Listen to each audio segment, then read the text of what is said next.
Hey guys, and welcome to season 3 of the Us People podcast.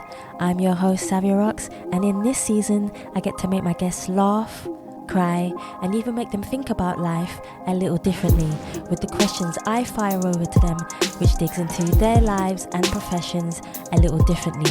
We even had a chance to change up the intro, giving you a fresh, new sound.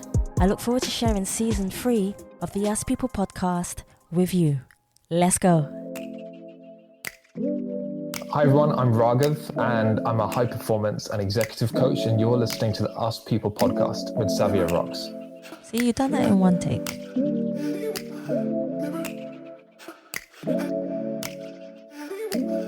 Made up my mind, now's my time to shine. Now's my time to shine. Hey guys, and welcome to another episode of the Us People podcast. I'm your host, Savia Rocks, and today I'm humbled to have Raghav here with me, who is an executive and high performance coach and also a corporate trainer. Raghav, thank you so much for coming on the Us People podcast. How are you? Well, thank you for having me. It's a pleasure to be here, and I'm doing really well. How are you? No, I'm okay. I'm not too bad. Feeling the effects of the week, but in a positive way. So I'm definitely happy to be here. And again, thank you so much. So my first question for you, Raghav, is could you tell me a little bit about yourself as an individual, but also where you was brought up and how that influenced you to be the person who you are today? Yeah, sure. So a little bit about myself now. I'm someone that, even as a coach, even given the work that I do, and someone might see that as professional development and living an extraordinary life, and in fact, achieving everything that you can and being your best self. There's a lot of connotations associated with being a coach. Yeah. But for me, I think, what's really important, and I'm seeing this more and more I coach clients, is that it's, just living your life to the fullest. And the lockdown has taught us this. So many things happening in the last couple of years have really taught us this, that even in my world now, the coaches that I look for, that coach me, I want to see that they're living their life fully. They're not being too serious, because I think that's such an important indicator of someone having a great lifestyle, that they're doing the things they love, they're following the projects that they love, they're pursuing missions that they love, they're doing things that really light them up. And I think that's so important. And I'm not saying you have to now do that for the rest of your life and leave your work and whatever. It's for me, everything I do now is about, how can I really live a life that excites me and inspires me and, fulfills me and feels really good, versus doing stuff for the sake of doing stuff and trying to be successful for the sake of trying to be successful, or trying to be extraordinary for the sake of trying to be extraordinary. I don't believe in any of these messages. I don't believe in this whole sort of concept of the 10X and you have to be extraordinary, because everybody's driven by something. Yes. For me, it's coaching. For me, it's changing the political landscape. It's one of my goals that, working on now, going forward and heading into politics. And it's the stuff that really excites me. So that's where I am now.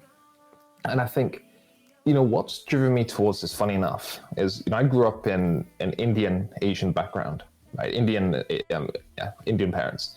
And they were born and bred in India. They came over here, and I was born in Britain, as you can probably tell by the accent. And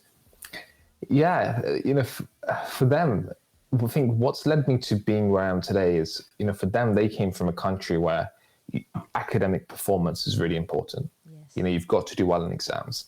The stats are just crazy. Like, I don't know the number exactly, but I remember there's one university where they had, 5,000 applicants, 500 spots, and every single one of the applicants has got like 98, 99% across the board on their exams. Whoa. Right. So the competition is just, that's the sort of environment that my mum had grown up in, and she had done really well in school, right? Really well. So growing up, there's a lot of pressure, even from the people around me, to, you've got to do well in exams, you've got to do well at school, you've got to perform. And I had so much stress and pressure growing up as a kid that this is what I felt needed to be like the thing. I have to be achieving academically.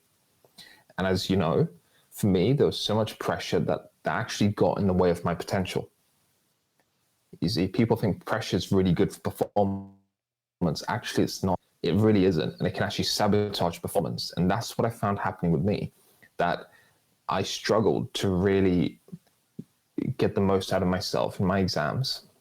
And I'd say I'm fairly smart and academic. Like I could do well in exams. I had a good memory, but coming up to the exams itself, I had so much pressure on my mind that I just struggled. So like going through that when I was younger and struggling with my mental health, struggling with low confidence, linking so much of my life to outside achievement, and then coming into the world of coaching, it really helped me slow down and think, is this true? And is this what's real about life? That this is what is meant to happen?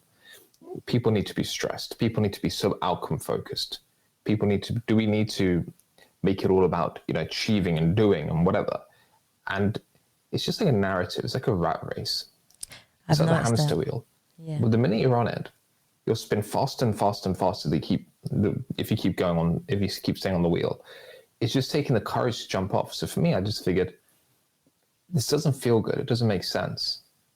And now that's led me the other way of actually, I don't think life needs to be that serious. And I think we make it too serious. And I think we overcomplicate it sometimes.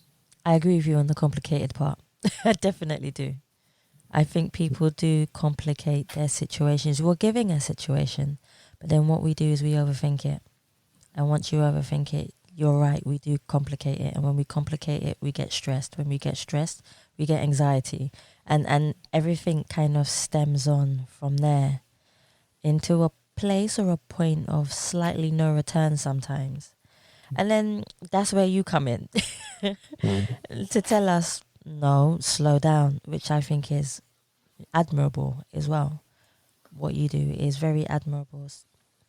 My next one for you is, can you define who you are as a person, but who do you see when you look in the mirror, and what does your reflection say back to you? But on the reverse of that, has there ever been a time when you've looked in the mirror and haven't recognized the person staring back at you?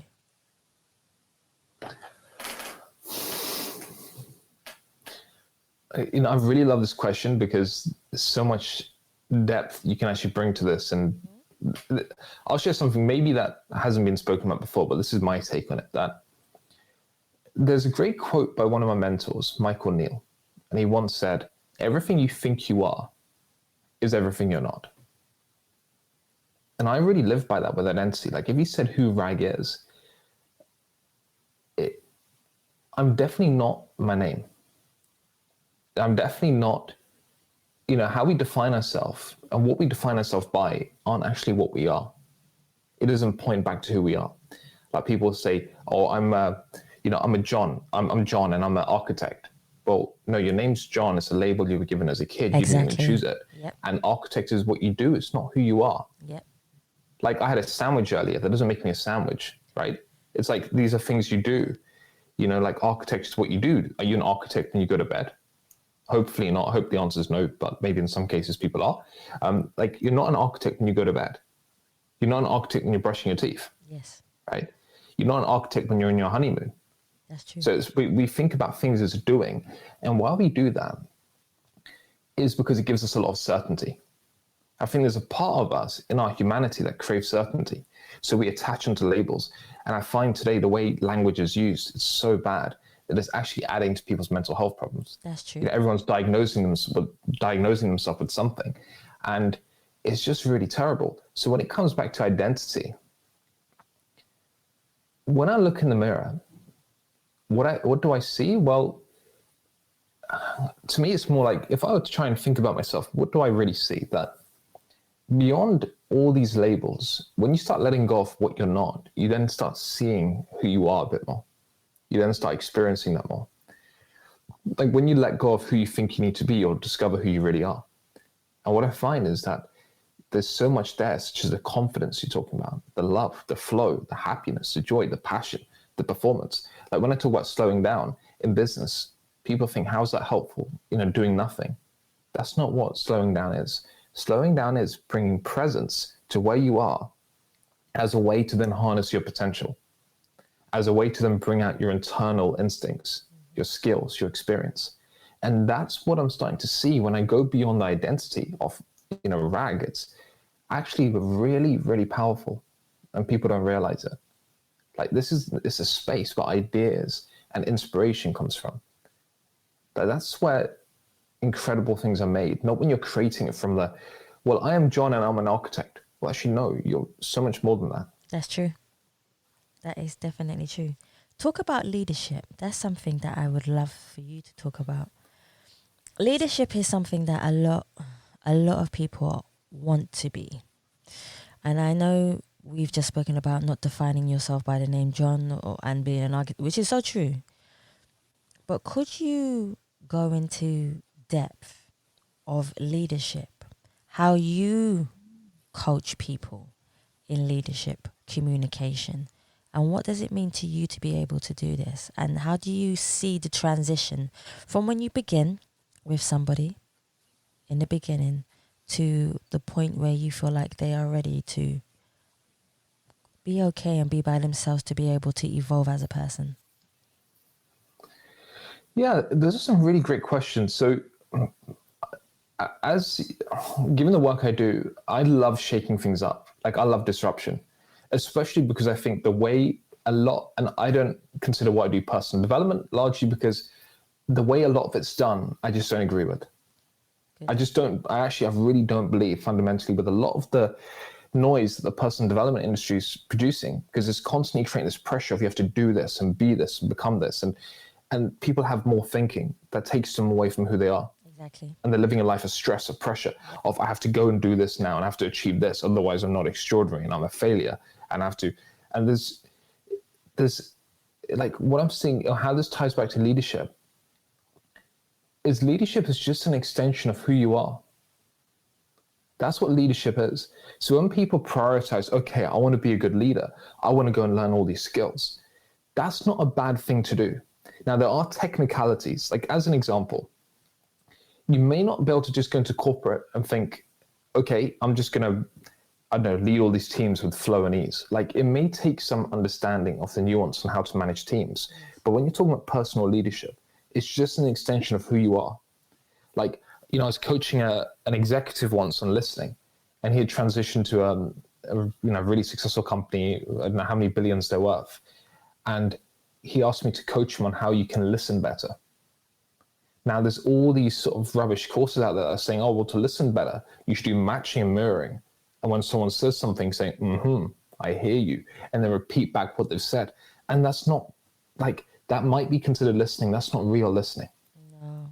What I coached him on was, like, what I basically pointed him to is, I don't think you have to do anything to listen to someone apart from just care about them.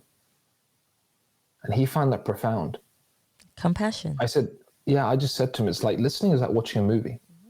You don't have to do anything to watch the movie. You're just present in the movie. But you could distract yourself by getting out your phone, doing all this. And I said, it's the same with listening. That if you really care about someone, you're going to listen to them without anything on your mind. Why people struggle to listen isn't that they're bad listeners, is that they listen to people with a lot on their mind already. And he found that really profound because no one had told him that. Nobody had told him the truth. Yeah. That's why. Yeah. All I did was bring him back to who he really is, which is listening is our inbuilt innate skill. Communication is our inbuilt innate skill.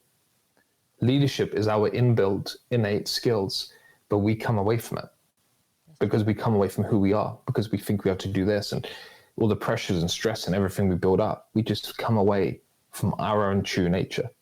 So when I coach someone in leadership, it's waking them up to who they really are. That's more powerful than me giving them a couple of skills on communication. It's helping them see that they can be this person right now that can lead powerfully in whatever environment they're in. I work in a very corporate environment. Here's a question for you, and it's spontaneous. It's not even on my paper. So I work in a very corporate environment, and I do something similar to you, but I do it not as a profession. I just do it because I believe in compassion and kindness, and that is me. But I've noticed in a corporate environment, the people working there are very good at doing business, very good at talking to people about business. But then when you ask them to talk about something else on another level, they are unable to. Could you break this down a little bit for anybody who's listening? Because they might not understand what I'm trying to say, but I'm sure you understand where I'm coming from in this aspect of things. So they're very good at doing business, getting contracts, making deals, getting big numbers, flourishing in their role as a CEO or a founder. But when they have to have general day-to-day normal conversation as they were, they are unable to do this because they are so firm within themselves and so strict in who they are. How would you break that chain so they can be a better communicator with people in the office and normal day-to-day people? Yeah. So what I hear in your question, Savi, is that it goes beyond communication. Yeah. You see, communication is just the byproduct. Good and bad communication is just a byproduct. It's like, I don't know, I'm just thinking of an example of baking as an example. So if you're making a pizza turning out the right way is a reflection of good ingredients in the oven, being at the right temperature. So what's coming out, the lack of communication, isn't a skills problem.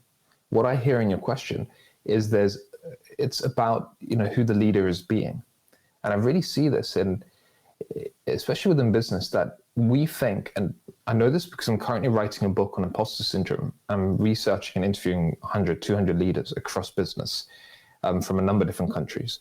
And what I'm hearing from all of them is that there's a part of them, and there's this thought that they have to have all the answers. They have to have everything figured out. They have to be leadership-like, and they have to be this way. And a lot of this mindset is so outdated. Yeah. That we think we have to be leader-like, which has been being strong and confident and inspirational and know-it-all and leadership-like. But the problem is no one can actually be like that. But when you have that pressure on yourself, no one can actually be like that. That's the problem. That's a real fundamental issue. So what you've got is people that are coming to the equation and they're not really being human. They're being something else. They see vulnerability as an issue. They see it as such a huge issue. And as I'm having conversations with people and they start realizing vulnerability is okay, embracing reality is okay. Knowing things are not easy at times, it's okay to know that. To feel like you don't have all the answers, that's okay. To feel uncertain, that's okay. They're starting to see that that's okay. And then what happens is they start relaxing their shoulders. And what you see is more of who they are is coming through. So what's missing here is there's a big part of leadership that thinks, well, I can't be human because otherwise I'm going to be seen as weak and judged and critical. Look, if that's really the case, then they have to look at the culture in the company. Yes. Okay, you really got to look at, do you want to be part of that culture? Do you really, or is this the culture you're creating? But also by your actions, you're creating a culture. You look at leaders like Jacinda Ardern in politics. I think she's a role model because despite your political affiliations, she's someone that's so human and she brings people together because she's just a human being. That's what powerful leadership is. This is what we love in our leaders, not leaders that are really demigod-like. The problem is when we look at that sort of show and display, I even see this in the personal development space. There's so many people that are speakers and experts saying, I can be confident all the time and I can do this and I can do that. And it's not real. You just can't. And you can't connect with people like that. Yeah, I totally agree. It's fundamentally not true. It's a misunderstanding. So that's where you have the lack of leadership. Because there's a belief that who you are isn't enough right now, or who you are isn't what you need to bring to the table. You need to bring someone else other than who you are. And then from that space, of course, you're going to have communication problems. That's something I've definitely noticed. And to me, I thought it was a shame because I can see that these people do have compassion inside them. But because they have this wall, I call it a wall of how they should be, like you've said, or how they should be and how they want people to portray how they should be so they can have the power that they've always wanted to have. They never let that wall down. And I just feel that it's a shame. It would be nice just to see who they really are in an environment. So could you tell me what you have overcome that has changed the way you think and feel and also interact with people. So this is more about you as a person. Has there been anything in your life that has been an obstacle that you would like to share, that you feel would help people understand that you've changed the way you interact with people in a good way, in a positive way, and it's helped you on your journey to continue to be the person that you want to be? Yeah. So,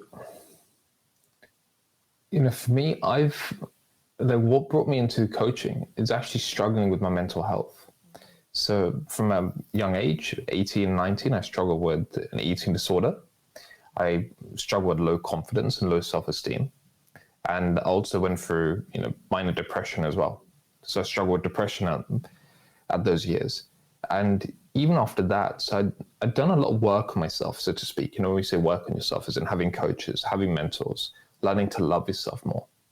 So there's a lot that I've done, which has been really brilliant for my life. It's been really, transformational more than anything. But then even over the last few years, as I noticed that I was running my business, I would actually be quite hard on myself.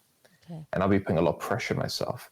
And that was causing more stress. And then what happens is performing and doing well actually becomes even harder because you're not performing from a space of who you are and your capabilities and your potential and allowing that to fully come to the table. You're limiting that with all the stress and pressure you're putting on yourself. Yeah. So for me, the journey of understanding myself, even as a coach, like I'll always say this, that I'm not someone that's always had my life together. And the more I coach, I see that that's true with everybody as well. That there's not anybody that always has their life together. Yeah. That there's always stuff that's going on for us that, we're looking to understand better and see better. So I suppose with me, the journey isn't ever about how can I get rid of what I go through? How can I get rid of my experience? It's not about that. The journey for me now is how can I ask better questions? Yes. How can I understand this better? How can I be more curious about what I'm going through versus trying to judge myself and say, well, I've got this experience. I shouldn't have this experience. Well, that's not true. It's learning to embrace my humanity. And that's what makes me a better coach. It's what makes me a better partner. It's what makes me a better friend, a better anything. That I'm just being more of who I am and, wherever I am in the world. I love that answer. I really do. So I want to walk a day in your life. Okay? So I want to know what it's like to be you for a day, in the sense of when you wake up in the morning, what you do. Then, for instance, if a client comes to you and wants to work with you, I know every client is different, but if there is a specific client that you would like to talk about, I know it has to be confidential, that's fine.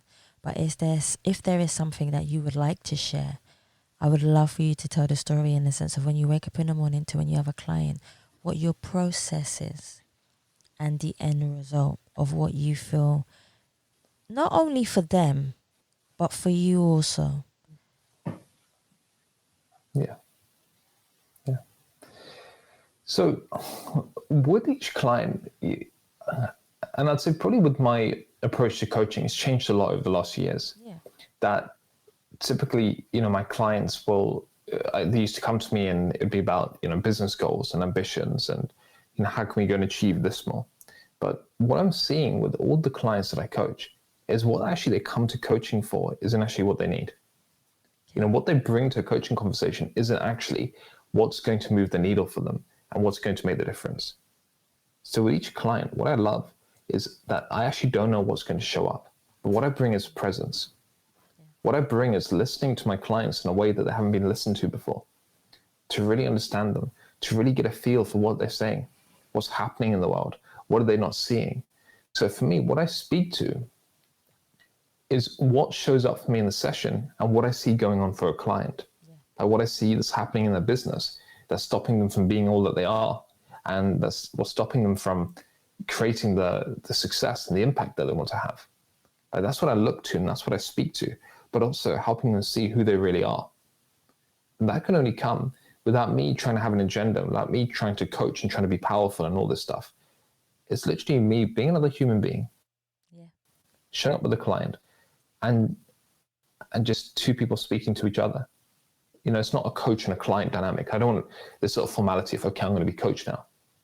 Yeah. It just feels like two people having a conversation. And that's what's really rich, because like, what more do you need in a coaching conversation for it to be powerful?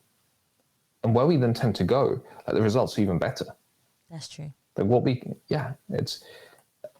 it's like every single time a client will come in, there'll be something on their mind. What they leave with is an insight that will now change the game about how they play life, how they play business.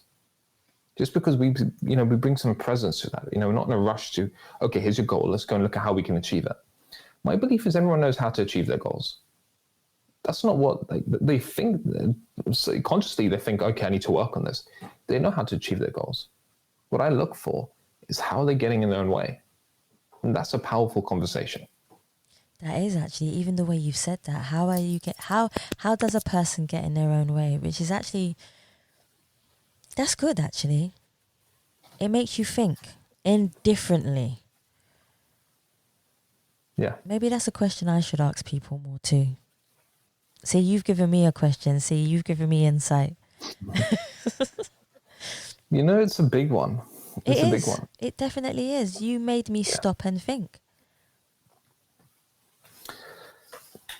I've rarely met anybody that doesn't get in their own way. Like, why we want coaching, why people come to coaching, is because they're not doing and being all that they can. And I'm not even talking a success level. I'm talking about their experience of living life. Like, the amount of people that I've coached who, even people that are fairly successful at what they do. And one person has told me this really directly. He said, look, Rag, you know, why? And he was sort of, you know, he hunched over the desk and, you know, he looked at me really closely and said, Rag, look, the reason I want to work with you is I get to tell you all the things I don't want anybody else to know about me. Yeah. So everybody's going through something. Everybody's navigating life and have their own stresses and their pressures and their struggles. And they've got big ambitions and they want to do things in the world. Or maybe even not in that case, but they just feel like, to use an example, or the best way to use it, like an analogy to describe this, one of my clients often says is, you know, there's a handbrake on his performance. There's a handbrake holding him back. There's like this handbrake on that's stopping everything from feeling more aligned and in flow. So what I do as a coach is help people release the handbrake. See, that's a good motto of actually being able to do something different in the world. I like the way you break things down. I know everybody has a different strategy of breaking things down for themselves and what they do in their profession and how they do it. But you have a very calm nature of the way you break things down. And I think that's what makes you unique. Just from me talking to you today. So, yeah. Thank you. No, you're welcome. But I wasn't like that years ago. It'd be the opposite. And if you spoke to me about 4 years ago, I would have been really high vibe and excited. And, you know, you've got to be motivated and passionate. You know, you're trying to like be a poster boy for what you think personal development should be. That's what I used to be, until I've realized I was just trying so hard to be all this. And while I was trying to be all this, I wasn't being Rag. I think we I as wasn't people, being me. So that was a big like light bulb moment. No, definitely. I think we as people, what we do is we look for expectations of what we want people to think of us, rather than what we want ourselves to be. And that has hindrance on who we are as beings. And that takes us away from our calm space and peace within ourselves, which is a question that I would love to ask you. When was the last time you felt totally at peace with yourself?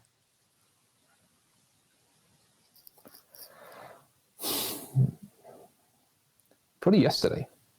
Oh, that's good. Yesterday. That, you know, it's like, I'm someone that doesn't meditate. And I will meditate at one point because I see there's health benefits to it. Yeah. Like, there's loads of health benefits. You know, scientists will say it extends your telomeres, which, again, I've forgotten the exact scientific term, whether it's your cells, whether it's part of your DNA, or etc. But it extends your lifespan, which is fantastic. Like, I think for meditation, health benefits, wonderful. I don't meditate, though, to have peace, because I used to think that's the thing you need to do. Like in order to have peace, you have to meditate into it.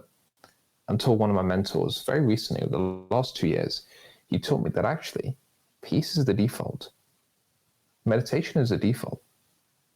And that blew my mind, because as I really understood that more, what he was saying is actually peace is what we have until we get in our own way. Peace is what we have until we think our way out of peace. The state of meditation is what we have until we think ourselves out of meditation. Now, I never really understood that at first. And I heard all these monks saying, well, actually, you can meditate by traffic light. You can meditate walking. You can meditate where you are. And I never really, I intellectually got a part of it, but I never really saw the full picture until this landed for me. And then the work I've done recently over the last 1.5 to 2 years, it's really woken me up to that high performance and love and peace and flow. That's actually our default nature. But we talk our way out of it with lots of thinking, lots of ideas, lots of, this is what we think we need to do. And that's why I think we struggle with peace. It's not something you can create. That's true. It's something that's inbuilt. That is definitely true. I think I learned, someone taught me when I was really young, I think I was about 17, and someone taught me that meditation can be done anywhere. I thought I had to be sitting down in my yoga pants and meditate. But then when they took their time to go through the process of what meditation is and what it does for you as a being, I realized, whoa. And plus I wanted to, you have to be accepting as well. When it comes down to you being who you want to be without any judgment or any pressure, stress, you have to want it. And I mean all of you. I don't mean just your body. I mean your spirit, your soul, your internal. You have to want it. And I felt privileged that I learned it at a younger age, because I was able to take it with me throughout my life. And I continue to do that. And I continue to love to help people to be able to do that.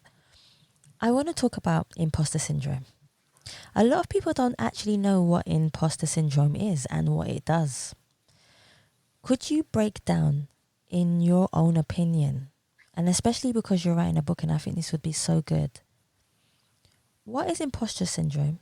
What does it do to a person?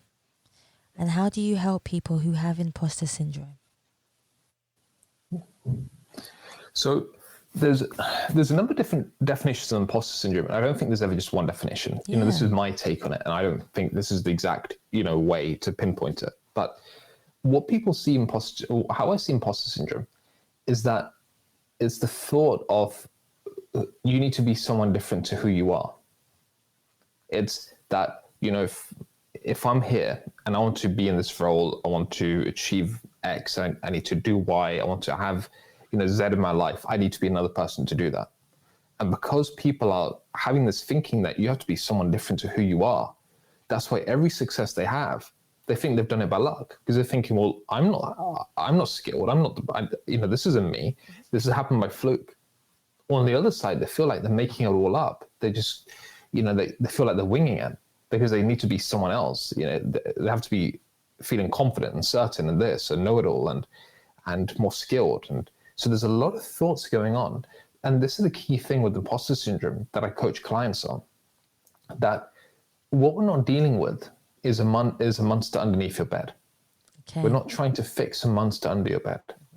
What we're dealing with is a way of thinking. That's what we're talking about. We're just talking about a way of thinking. We're talking about, in the same way when we have fear, it's a way of thinking. Now, I know there's a lot of defensiveness in imposter syndrome. People saying, well, there's people that have said, yeah, I'm scared of the future. I think I've got imposter syndrome. And I see these arguments on LinkedIn. And one person saying, well, no, you haven't got imposter syndrome. You're nervous about the future. Fine. But that's not imposter syndrome. And we're arguing about what it is and what it isn't. But the thing is, it all comes from the same place. It's like chocolate gelato. That's not strawberry gelato. But it's all gelato. It's all the same thing. Yes. The flavor's different, but it comes from the same space. And that's what I'm pointing to with this work we do, because I think with imposter syndrome, there's so much conversation about how you should overcome it, how you should get rid of it, and I'm challenging that. I think that's all complete nonsense. Because every day as I go and do something, there's a thought that just pops in my head that isn't of my doing, that's not in my control. And it will say something like, oh, well, you're going to be on Saviour's podcast. Are you sure you're the coach that should be there? Are you like, is anything worthwhile that you could share that she'd want to hear? Like, I don't know, something like that. Anything I do, I'm going to have a thought pop in my head. As I'm doing my politics work, I feel so out of my comfort zone, but I'm learning to love it. Exactly. I really see that I'm making things up as I go along. I'm having to learn as I go along, that I don't have all the answers. And when the thought pops up in my mind of, well, Rag, you need to be something else and do something else. You know, as one of my mentors in the political space taught me recently, you know, I was saying to her that this is such a great opportunity for me to learn more and whatever. And she said, Raghav, everyone's making it up. They don't really know what they're talking about. If you've got an idea, back it, push it. And I love that because it just made me think, still, there's a small part of me that has imposter syndrome, which is a thought of, I need to be someone else. I need to be something else. So my approach to this is not trying to get rid of imposter syndrome, because you can't get rid of your thoughts. You're always going to have thoughts. Yes. You're always going to think stuff. What I point people to is that thoughts aren't a bad thing unless we really listen to them. It's the same reason I'm not a fan of positive thinking. You know, I don't believe in it. I don't believe in fact that there is such a thing as a positive thought and a negative thought, because it creates a separation that doesn't exist. Like, all thoughts are neutral. It's like the gelato example. You walk into a gelato store because you don't like chocolate gelato. You'll say, well, that's really bad. That's negative. But I like the look of this gelato. You see, we're using our own thinking to judge our thinking. Like, that's a mess and a half. And it really screws people up, because then they're in this phase of, well, I don't like this thought. I need to now think this thought. And they're pressurizing themselves to think different thoughts. But all we're doing is playing with our thoughts and not living our life. So what I'm like kind of pointing people to with the imposter syndrome conversation is that, and people might say, well, how do you do this? This is a longer conversation. I'm trying to sort of summarize it just in a couple of minutes, but all thoughts aren't actually bad. It's just like, you know, when you watch a movie, the more you're engrossed in the movie, the more you're going to feel sort of, you know, what's this actor doing? What's this? And that's why we experience imposter syndrome on a high level. Not because of the thought that just passes in our mind and we let it go, but there's a thought that comes up for us. And like it's a movie, we really zone into the thought and we watch it with full conviction. And then we feel the emotions. And then we don't even realize it's a thought. We're living through that thought. So how you challenge imposter syndrome is just by challenging the thoughts that come with it. Like, just asking yourself, is this true? Like, who could I be without this thought? What could be possible without this way of thinking? Like, what if I just allowed myself to have this thought? Then how do I feel? And suddenly there's this comfort that comes through. There's this comfort, there's this relaxedness, there's this peace of, I don't need to fight my thoughts. Yes. It's just like there's such an ease that's happening, because there's just an acceptance of what we experience, which is a part of our humanity. Yeah. That research says up to 70% of people will experience imposter syndrome. That shows me it's pretty normal. That's just a part of our humanity. It's not a flaw. It's just who we are. I'm thinking, have I ever had that now? More than likely, most probably. Especially at a younger age too. Mm-hmm. From imposter syndrome, I want to talk about forgiveness. Forgiveness is a subject I don't believe that we as people talk very much about. Some people still don't understand how to forgive. But my question for you is, for forgiveness, what does forgiveness mean to you? Because so many people try to forgive and they only do it halfway. What does forgiveness mean to you in the sense of how does it help you mold yourself to be the best person that you can be without any judgment towards somebody else who may have done something to you that you may not have liked, or it holds you in a certain way where you think something of a person and you don't have that compassion or love for them anymore? What does forgiveness mean to you, and how does it help you in your everyday life? Yeah.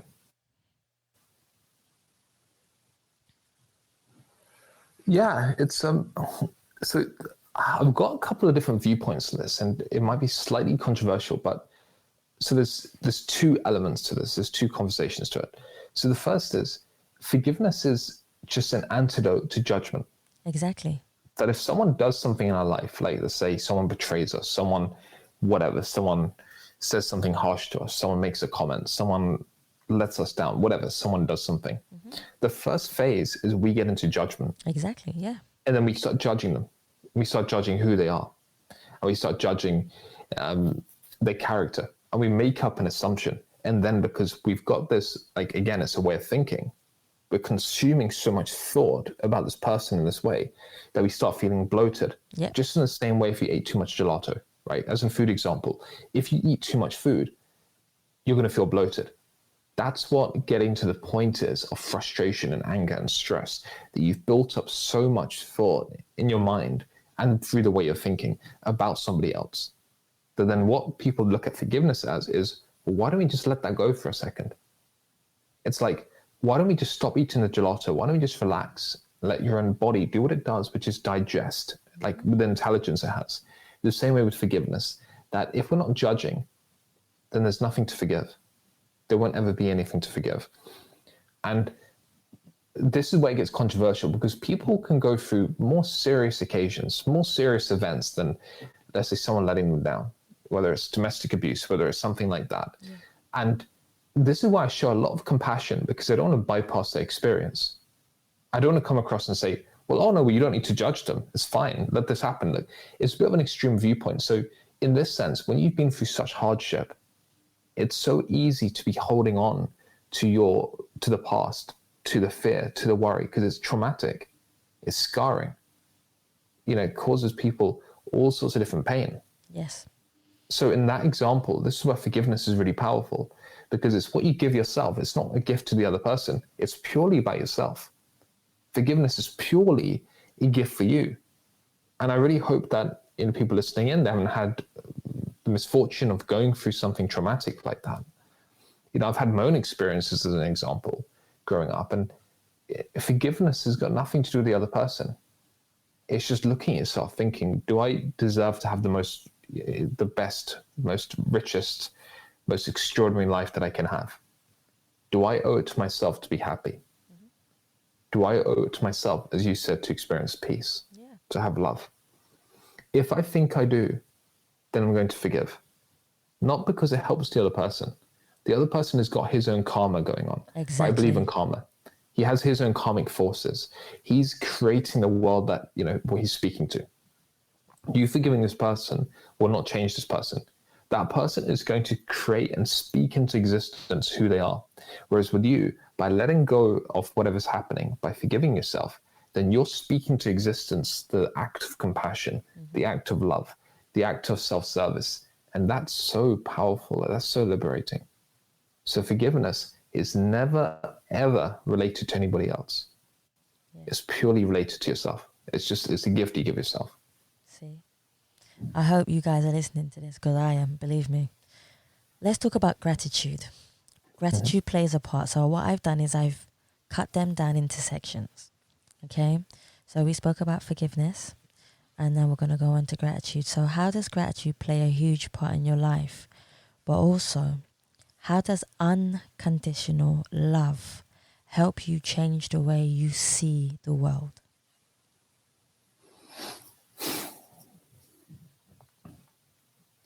So with gratitude, the big thing I would say is that do it in a way that feels good for you. Mm-hmm. Like, you've got to respond to the feeling. Like, you've got to get a sense for the feeling of what gratitude is.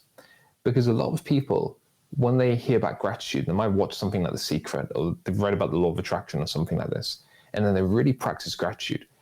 Where they do it from, and I know this because I used to do this, they do it from a space of the head, from, okay, well, I don't really feel grateful, but I'm going to be grateful about this, and they're intellectualizing it.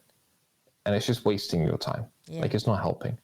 gratitude is, what right now do you have an appreciation for?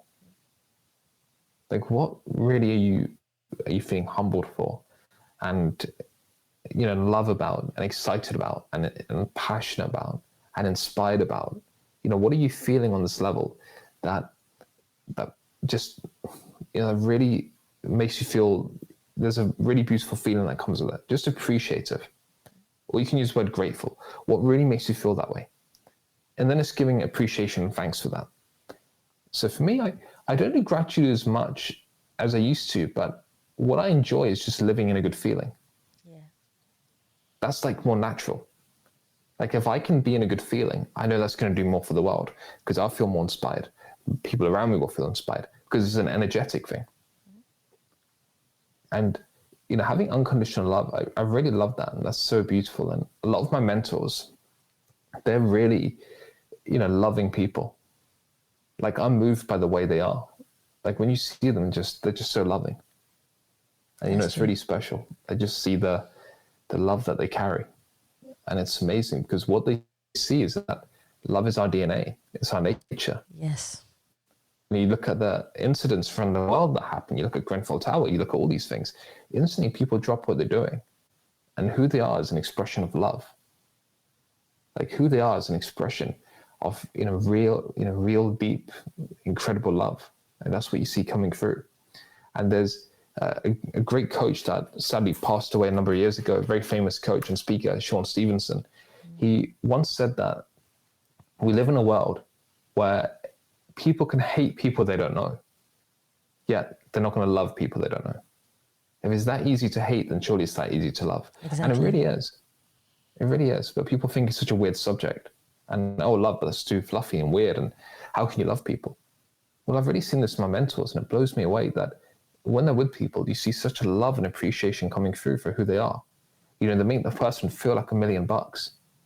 And they have a way about them with other people. Like a mentor of mine, Steve Hardison, he's incredible.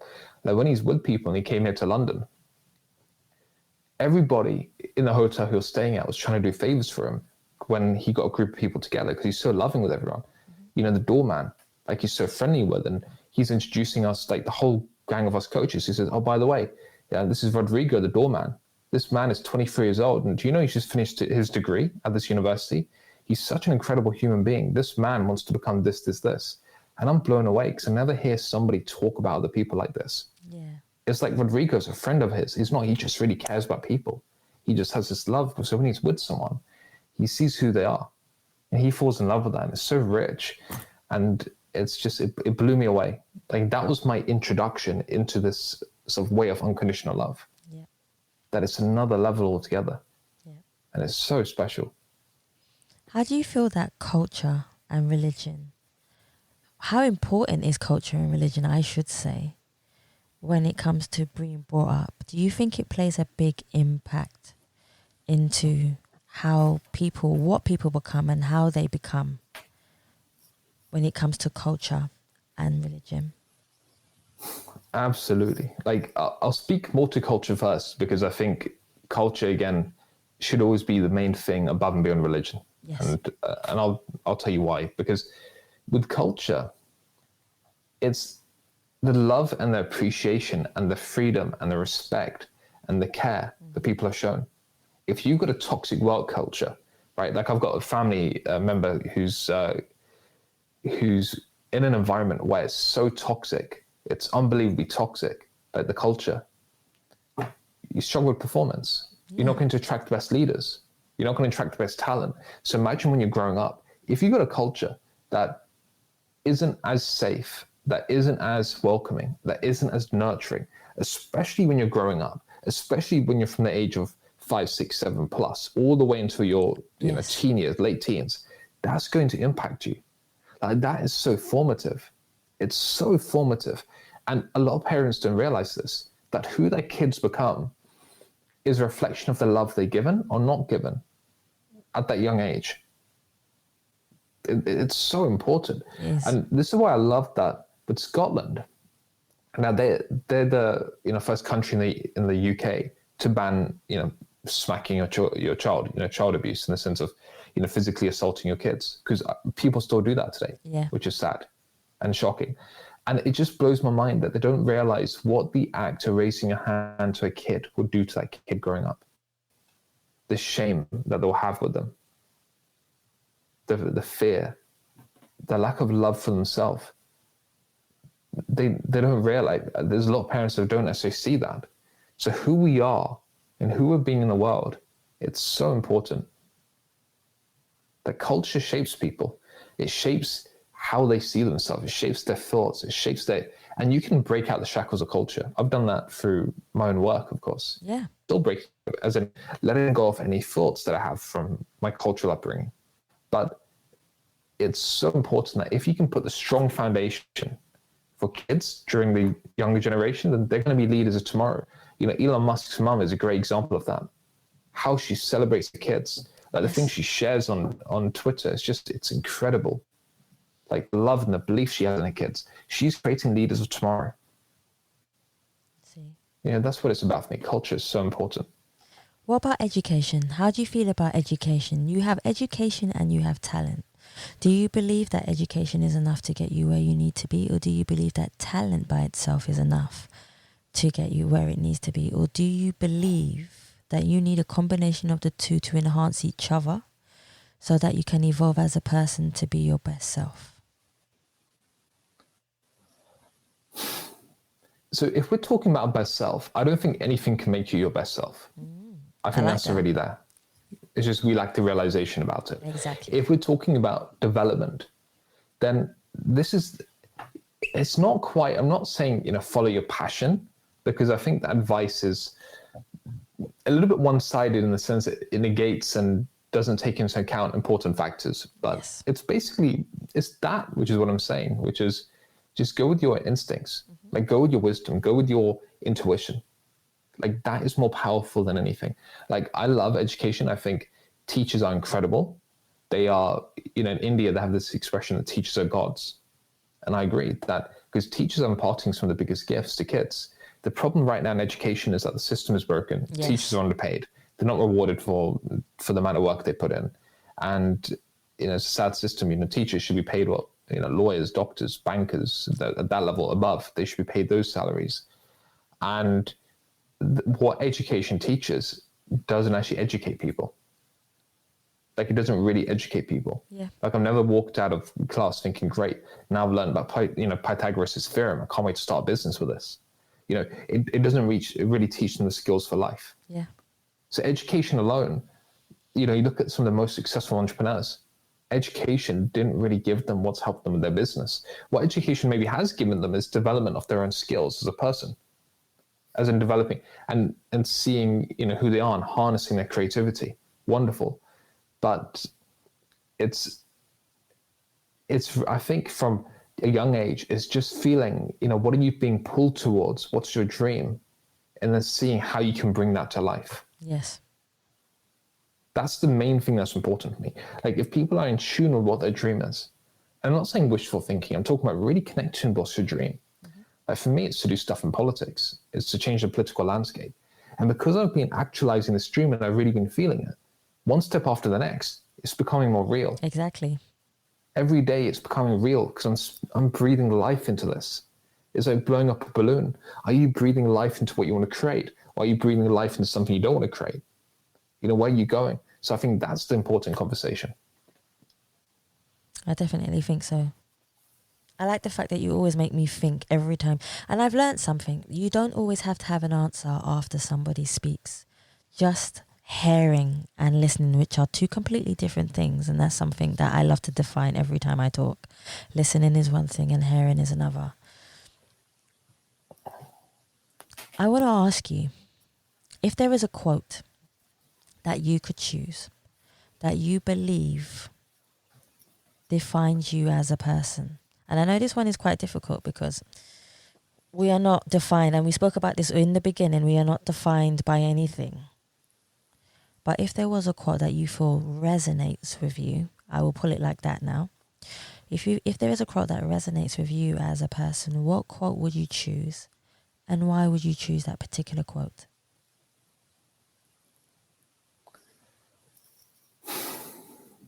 That's a really great question. There's probably a few swimming through my mind, but if I had to pick one, it'd probably be something along the lines of, I love the quote by Sid Banks, who said that, if all people did was to not be afraid of their experience, that would change the world. And I love that, because I think so many people today, how we're living our lives is not by inspiration, it's by reaction. Yes. Like you see that amongst, especially in the political landscape, you see this across the world, that people are living in a reactionary phase to what they feel, to what they think. And we're experiencing our own thoughts about stuff, and we're experiencing our feelings, and we can't distinguish between the two. We can't distinguish between, is this a life or is this thought? Like, okay, I feel like I'm underconfident, but is this real or is this my thinking or whatever? And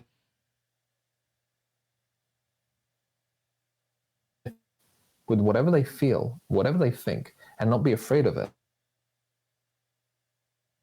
going to act through their thinking. They're not going to act through their feeling. They're going to act instead on what they notice can really make a difference to themselves, to the world around them, to people's lives, in business, in politics. If we take our emotions, if we take that away to the side, like, again, it's not about political affiliations, but there's a great Alexandria Ocasio-Cortez in America. She raised, I think, an incredible amount of money for people in Texas, even though that's not her party's stronghold. She put politics aside. She put partisan politics aside. There's sort of tribalism. And instead what she did was raise money for people. Yes. Like, it doesn't matter what side of the coin you stand on. You just care. Like, leadership comes through when people know how to navigate their experience. Yep. And are comfortable with their humanity. Yep. Like, I really think that one thing would change the world. I have a feeling that when you go into politics, you will make a change, a passionate one too.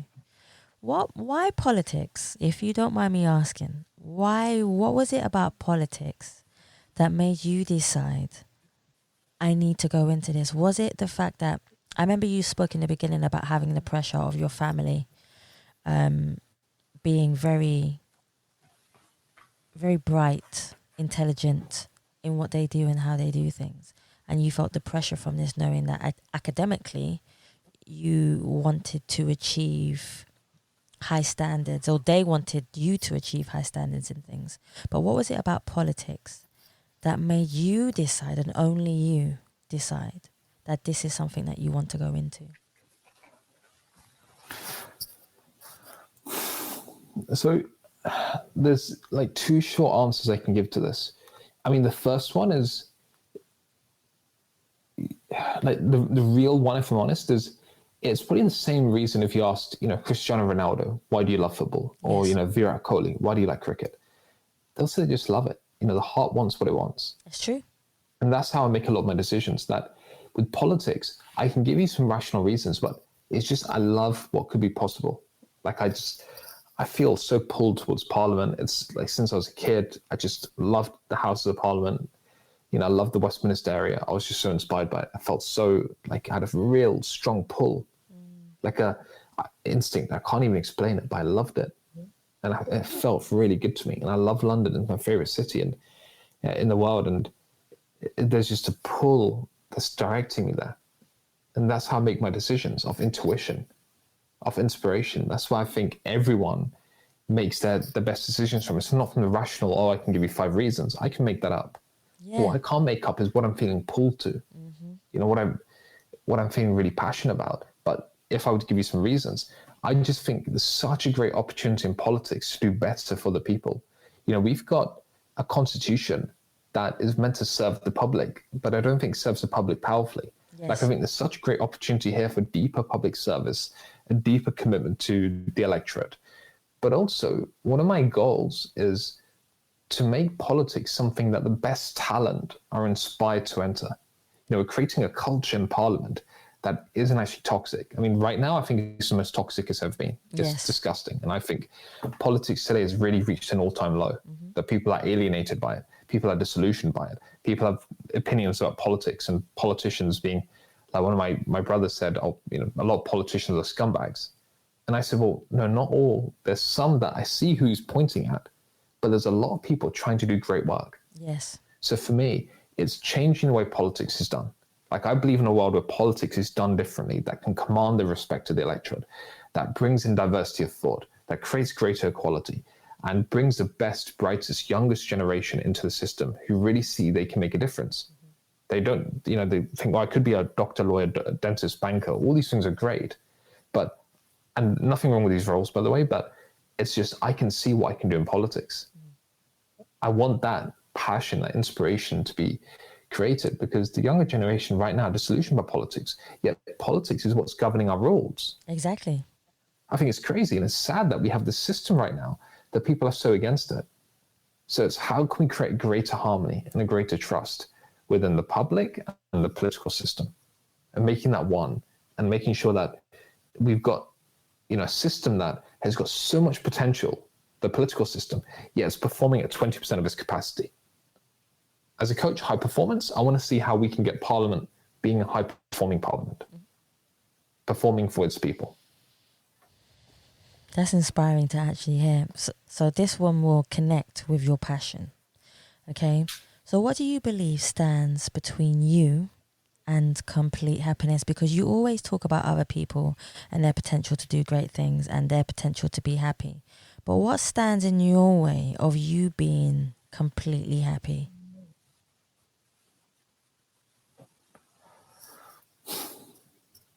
Nothing. I like that. Nothing. Yeah.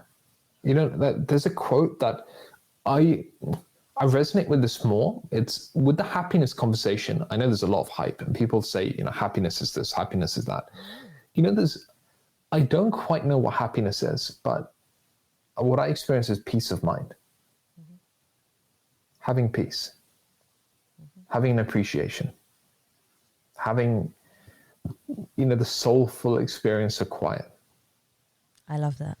Peace of mind in your life. For me, that's even more golden, because happiness could be people trying to jack themselves up with excitement, people trying to think positive. I don't quite know what happiness is, but I get it. It's like a feeling.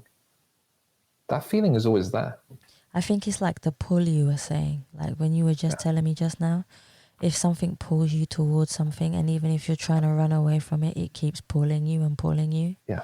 I find that a lot of people do that when it comes to creativity. Sometimes we as people, we're like, no, I'm not going to be a singer. No, I'm not going to be a writer, because it's not going to be financial beneficiary to me. It's not going to be able to support me. And then you go off and do something else, and then you're not happy. But somewhere on your journey, it will pull you back. And that is where you're meant to be, even though you've been running from it for so long. And then when you get there, and then when you decide you put your whole heart into it, you will flourish, and you will flourish. And nobody will be able to stop you. Your destiny is your destiny, regardless of people. I believe everything, yes, starts with a chance. But sometimes we as people must kick down our own doors and open our own windows to be able to get to where we want and need to be in life. That's just my opinion on things. Maybe it's because I've been through it and I understand it. And I know your intake on it, Rags, might be similar to it or different. But how do you feel about opportunities? Do you feel that people are given opportunities, or do you feel like you have to know somebody to get to where you want to be? Because that plays a huge part. But how do you feel about opportunities and going for what you love and what you want? The thing about opportunities is this, that some people may have an easier ride.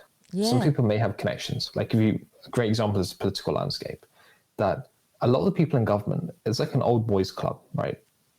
It's like a boarding private school club sort of thing going on, and it's not a meritocracy. It's based on cronyism, that people and their friends and that's one way of doing it. And sure, that happens. And this is my take. Now, I want to counter that. I want to take a stand for what I think politics should do, but I don't give them my energy and focus. And this is the thing for anybody who's looking to do something and be something in the world. Yeah. That if you focus on what other people are doing, you're not listening to your own instincts. You're not creating what you can create. What you're doing is you're focusing on who they are. You're focusing on what's going on for them. You're making up so many assumptions about it. And when you're coming from this place, it then becomes harder to feel that pull, to feel what you're inspired by, to see what your next step is. You know, one of my mentors, again, Hardison, what he'd ask often with clients when they're saying, oh, well, you know, this person's doing this person's doing that. He would say, well, if we took that energy and diverted it to something else, what could you create? Exactly. Like, what could you create? So although people might have an easier ride, I never think about that. Like for me and how I've got to where I am in politics, like I'm a diversity officer for my local party. Mm-hmm. That's only happened because I've shown up and I've taken another step and I've taken another step and I've done the work and I've had conversations that it's like a horse with blinkers on either side. You just got to be really focused. Yeah. And you just got to think, okay, right now, like what's my next step? And whatever you feel pulled towards, like let that drive you. Let that take you forward. And then the next step and the next step. Like we all have this incredible intuitive ability to figure things out and to work out how to create something, how to bring something to life, because we always do it. Yeah. But if we're giving our energy away to other things, it then becomes harder to be a really, let's say, a deliberate creator or someone that with conviction is achieving the things that you want to achieve. See, what would you like your legacy to be? This is interesting. What would you like your legacy to be when you feel, and only when you feel, that you have done enough in the world? How would you like to be remembered? You know, I haven't thought about that actually. That's a really good question. I used to be obsessed with legacy, and then years ago, I mean, for now, so much has changed.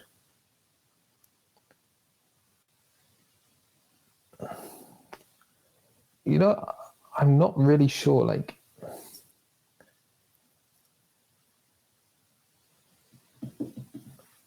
it would probably just, at the top of my head, it would probably be something linked to making a difference in the lives of other people. Mm-hmm. That's fair enough, and that's good enough. Yeah, and not in the way of sort of, you know, mass known celebrity fame. Like I never want that. As a coach, I don't want to become mainstream. Like I never wanted to be like the next Tony Robbins or anything like that. I don't aspire to that level of fame myself in the personal development world. But, you know, someone that has made the lives of people better, richer. Yeah. I like that aspect of things. I've got one more for you, which is, Sure. I've had the pleasure of being able to interview you today. But if anybody else would like to get in contact with you, where can they find you on all your social media platforms if they would like to get in touch with you? Yeah, sure. So I'm very active on LinkedIn. I'm very active on Instagram as well. I've come back onto Instagram now more recently. And also they can get me from my website, which is www.myfirstnamesurname.com, raghavparkash.com. Yeah. Perfect. Thank you so much for coming on the Us People podcast, because you have been, and I mean this from the bottom of my heart, you have been a magnificent guest, and your wisdom, your kindness, and your knowledge to me has been exceptional. And I know that people will take something away from this, because I know I have.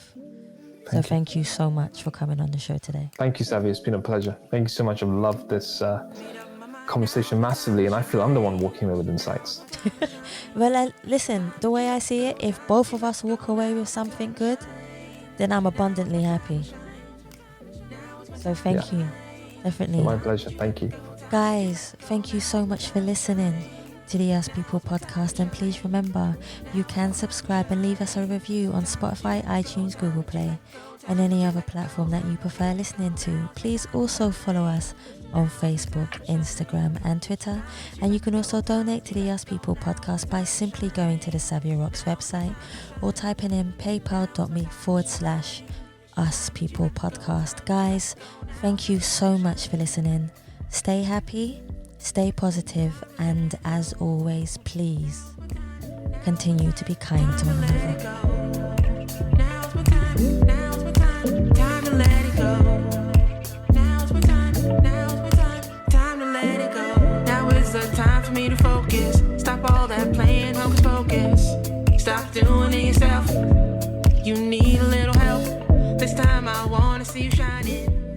Likewise. I really enjoyed speaking with you today, Savi, and I like what you're about and your podcast, and of course, anything I can help with. If I can support you with anything, just reach out. You've got my number. You know where to find me. Nobody's perfect. Sometimes you need to say, I'm gonna be okay. Made up my mind. Now is my time to shine.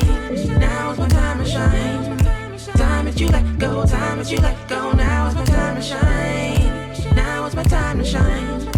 Now is my time to shine. Time that you let go. Time that you let go. Now is my time to shine. Time to let it go.